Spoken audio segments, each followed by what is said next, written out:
Hey, I'm Rob from JestaThaRogue.com, and while I cover a wide range of board and card games on this channel, I never really cover anything RPG related, because I hear they're scary, dangerous, and lead to Satanism. The only way to find out if this is true is not by playing one, obviously that's far too risky. No, the only way is by watching and explaining the 1982 film Mazes and Monsters, starring a 26-year-old Tom Hanks playing a 19-year-old in his very first major movie role. We open the same way we open every episode of Police Squad, riding along with a red light. Police Squad. In colour. Something has happened in some local caverns which has attracted just so many emergency vehicles somewhere in upstate New York.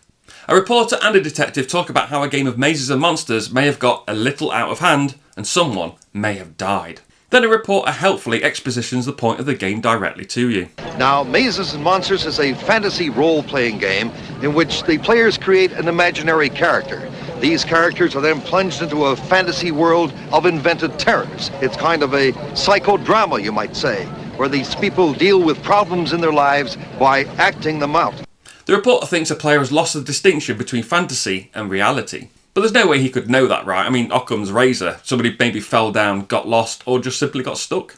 Anyway, we go full anaplepsis as we go back 6 months in time. That's right, like every good film, this one starts in the middle.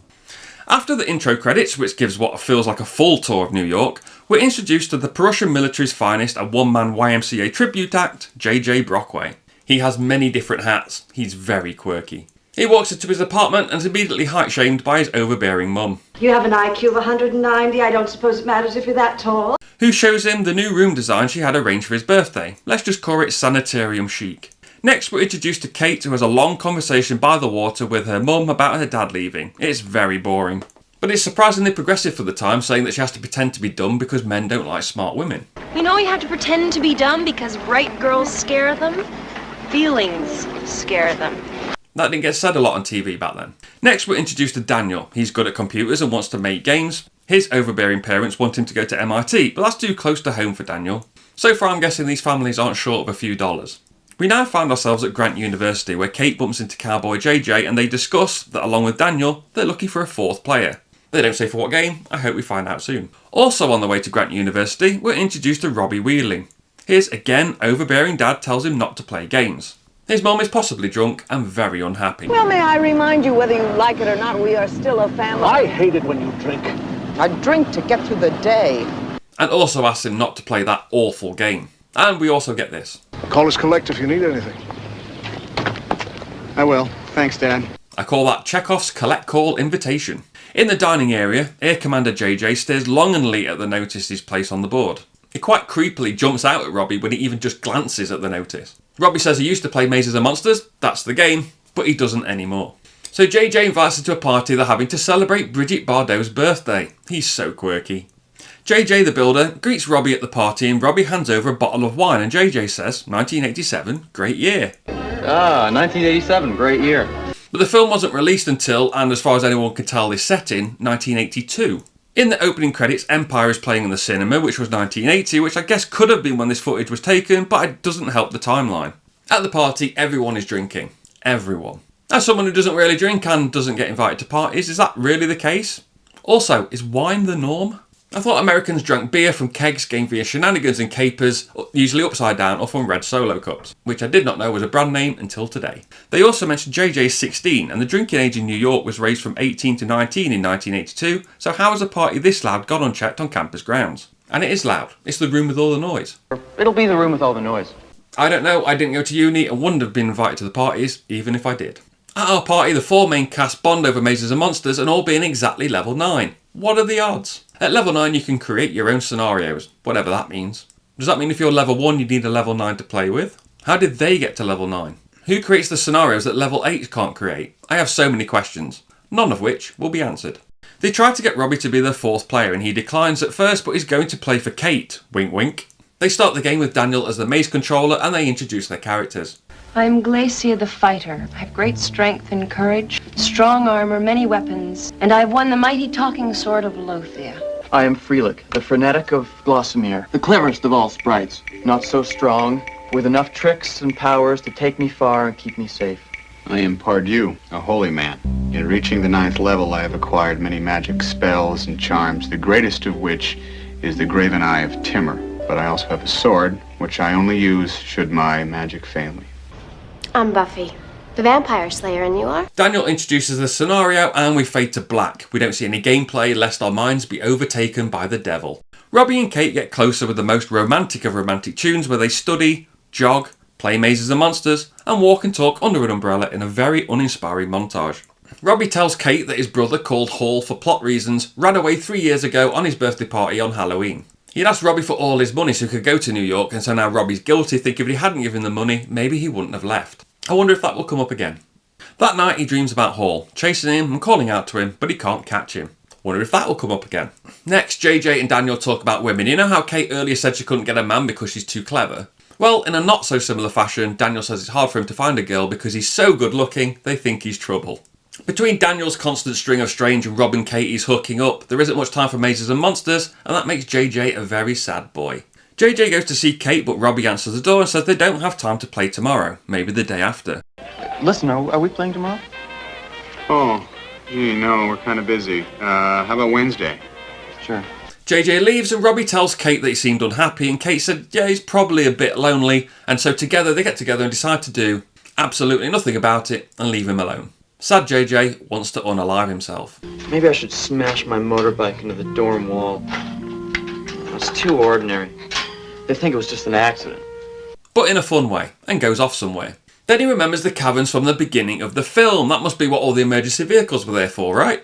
He decides to do it there, so he goes off to explore. But after exploring for what seems like forever, he has another idea. And despite talking about it for a couple of minutes and going all the way out to explore all of the caverns, his plotted self-demise is never mentioned again. This is followed by an awkward moment as Robbie has a surprise for Kate. Oh, a double bed.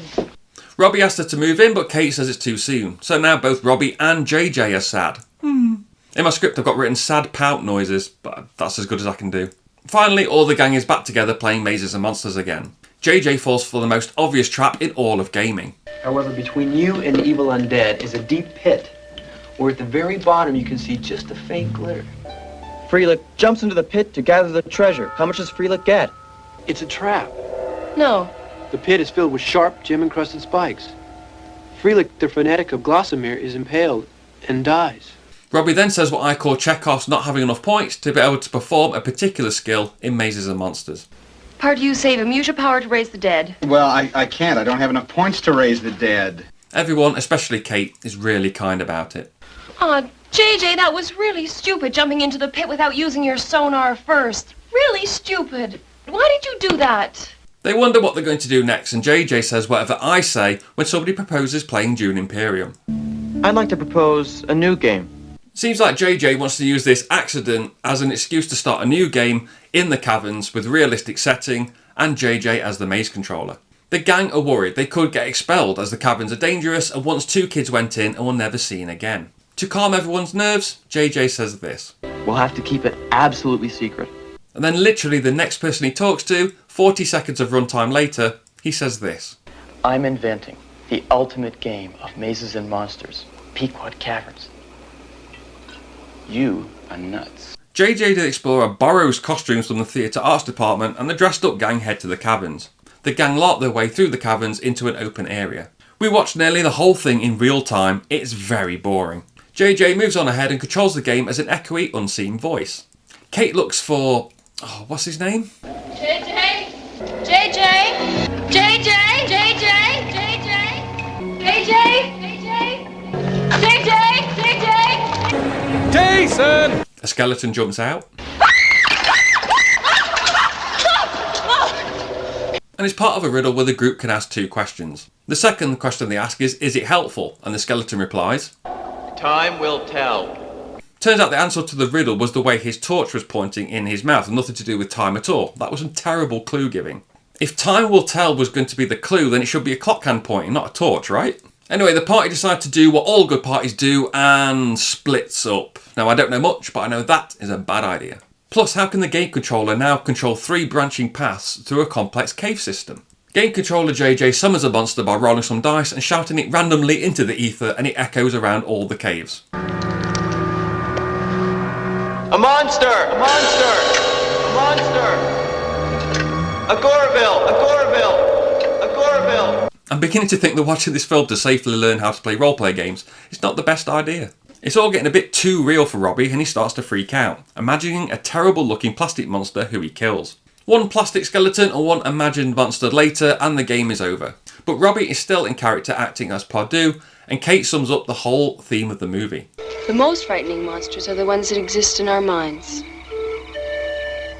That night, Robbie, now Pardue, in a dream is told he'll go to the two towers and become one with the Great Hall when he's worthy. He's also told in the dream that he needs to be pious, humble and celibate. The latter of those three won't be a problem as Pardue breaks up with Kate. Sometime later, Kate and Daniel flirt over just a terrible plain looking burger with like 8 fries. Kate said she's worried about Robbie's behaviour now he's acting like Pardue and gives an even more helpful plot summary. Yes, I know, and that's exactly what I'm worried about. He is taking his fantasy character so much into real life that he has changed. But unlike when they thought JJ was in trouble, they actually decide to do something about it. Pardue has another dream about the Great Hall and is told to find the secret city under the earth, again, when he's worthy. Meanwhile, Kate, while driving, sees somebody cycling towards the cavern. She turns her car around to go and see who it is and ends up looking for... what's his name? Daniel? Daniel? Daniel? Daniel? Daniel? Daniel? Daniel? Daniel, help me, I'm lost! Daniel? Daniel? Daniel, help me, I'm lost! I'm here, Daniel, I'm here! Daniel! Daniel, I'm here! I'm here, Daniel! Daniel? Daniel? Dan! Dan! Dan! For almost exactly 3 minutes of runtime, we get Kate stumbling around in the dark looking for Daniel. When she does eventually find him, they leave. Turns out Daniel was cheating and looking for the treasure that JJ hid. Kate and Daniel smooch, then he immediately ruins it. I was always like Mr. Spock from Star Trek. And then he's instantly on the receiving end of a classic Kate burn. You're not like Mr. Spock at all.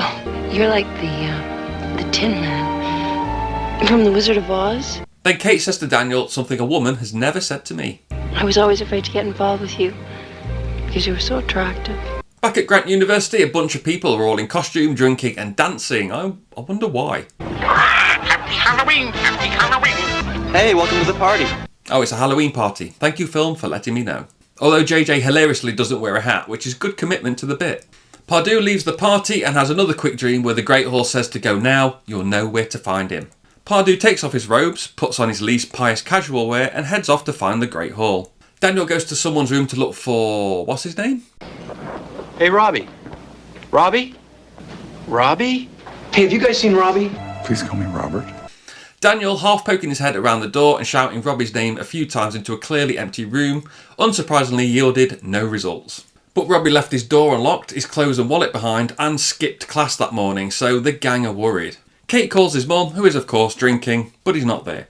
They go to Robbie's to look for him and Daniel unfurls the scroll in just the slowest way imaginable.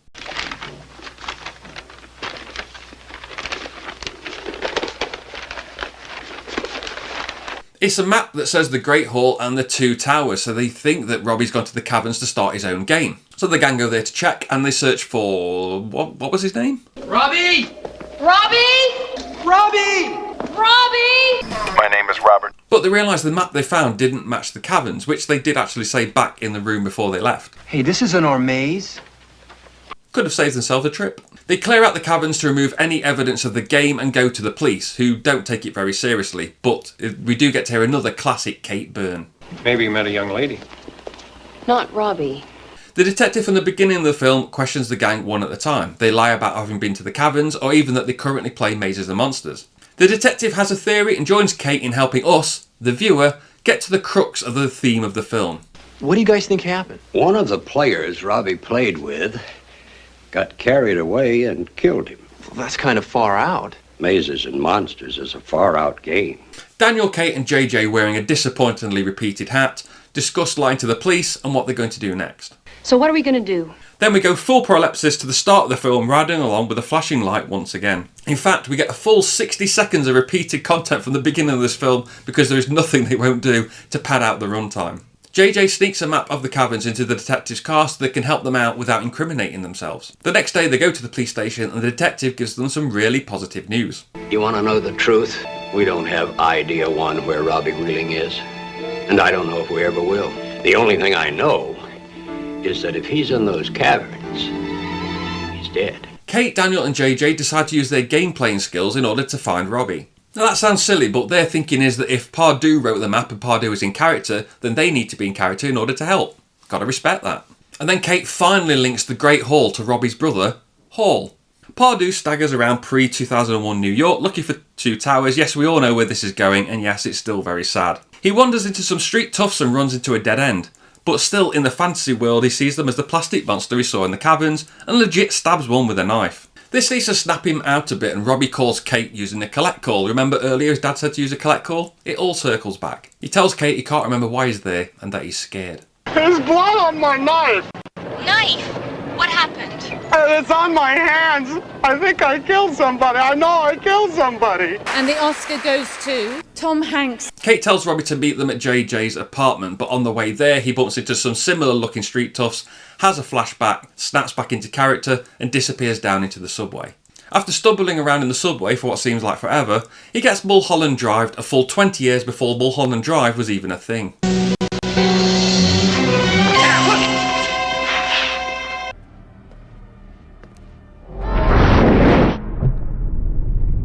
He confuses the train sounds for dragons, and that jump-scary unhoused fellow calls himself the King of France, and Pardue duly bends the knee.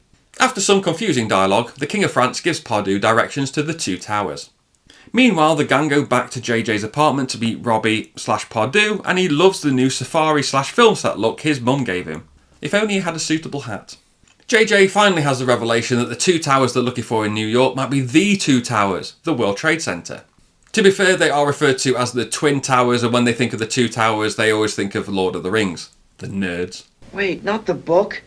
Real! Oh, where's my brain? The two towers are the Twin Towers, the World Trade Center. While the gang rush there, Pardue finally finds them. Yeah, still sad. The gang investigate one of the towers. Just the one. Earlier they split the party without thinking. Now they put all their effort into half the abundance of floor space they need to cover. They go up an escalator. Excuse me. Excuse me. Sorry. Excuse me, please. Bye, thanks. Okay, which way? They go up an elevator. They go down an escalator. Excuse me.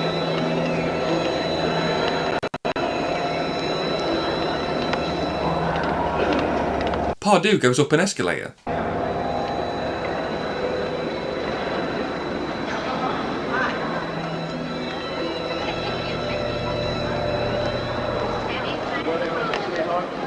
They shout for, what's his name? Robbie! Robbie! Robbie! Robbie! Robbie! But they should have shouted Pardue, right? They know he's in character. Anyway, they go up an escalator.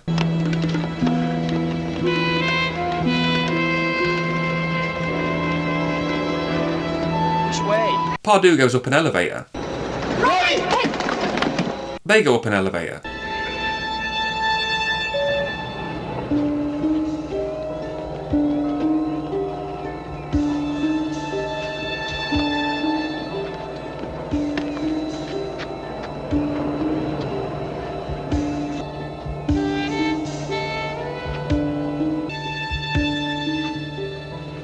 It's almost all in real time and it is exhilarating. Finally, they meet on the roof. Pardue! What are you doing? Firstly, very good timing. Secondly, well done, you got the correct tower. Thirdly, my hands legitimately sweat when I watch this. I don't do well with heights. They stop him jumping and joining the Great Hall by calling him by his character name, finally. Robbie! Robbie! Robbie! Robbie! Pardue! What are you doing? JJ talks him down by saying he's the game controller and he doesn't have enough points, Chekhov's lack of points, to be able to fly if he jumps to join the Great Hall. JJ, pointing out it is just a game, snaps Pardue back into good old Robbie. Robbie is not doing well. JJ, what am I doing here? Kate, why can't I remember? And the Oscar goes to Tom Hanks. After an awkward four-way hug, we jump to 3 months later. This movie has everything. Kate is writing a novel but keeps the story a secret. She won't tell the guys what it is at all, and then immediately tells them what it's all about. Hint, it's the same story I've just explained to you. JJ's on the theatre director programme, and Daniel will be a captain of industry in computer software. It'll never take off. You know, I think we're all going to be famous one day. Actually, I think one of the four of you will be more famous than the other three. Although Wendy Crewson, who plays Kate, has a acting career in her own right and is probably the best actor in this film. Back to it, and Robbie is at his massive home with just the biggest garden and he's getting the help he needs. But he's still in character. Freelick, aren't you dead? Didn't you die when you leaped into the pit? It is you, Freelick. You have been restored to the living. Whoever did that is a great holy man. A greater holy man even than I. A holy man in the head, tennis pro from the neck down. He believes the lake is enchanted, etc., and the gang go with it and indulge his fantasy, which I'm not sure is the right thing to do. As they go off to play, Kate gets the final voiceover. Pardue can see all the monsters in his head, they play to all the monsters are dead, the end. So this is based on Rona Jaffe's 1981 novel, which itself is based on a false news story. It was part of the satanic panic at the time, the thought that playing Dungeons and Dragons led to Satanism and even madness. This is the 1979 case of James Dallas Egbert III, who is basically JJ's character in this film. He was supposedly lost in his school's steam tunnels playing Dungeons and Dragons. In reality, like JJ, he went there to end it all, but when it didn't work, he went and just stayed with his friends for a few weeks. A detective hired to find him theorised that he went to the steam tunnels to play Dungeons and Dragons and got lost, and then the media picked that up as fact. So the anti-TV, anti-horror film, anti-rock music lot who got hold of it decided to run with it and try and get this new form of media that people didn't know much about banned. Something still happening today in things like violence in video games, which despite many peer-reviewed studies to the contrary is still spoken about in the media to cause unnecessary panic. So now in 2025 they spin the question from violence to antisocial behaviour to keep that panic running. All in all, I think this is a fun film that could have been 20 minutes shorter. Also, they could have cut Daniel completely. I just think he ticks the box of good-looking guys can play this game as well, not just nerdy guys, and even girls. And even though I learned nothing about roleplay games, I still remain untainted by the devil. We don't find out what happened to Hall either. So what do you think of this film? Let me know in the comments below. Would you like to see more videos like this? Let me know as I have another one planned. I'd tell you what it is, but I don't want to give you any clue. Remember to like, share and subscribe and follow me on Insta at JestaThaRogue and find the blog at JestaThaRogue.com. I've been Rob, aka JestaThaRogue. I'll see you soon.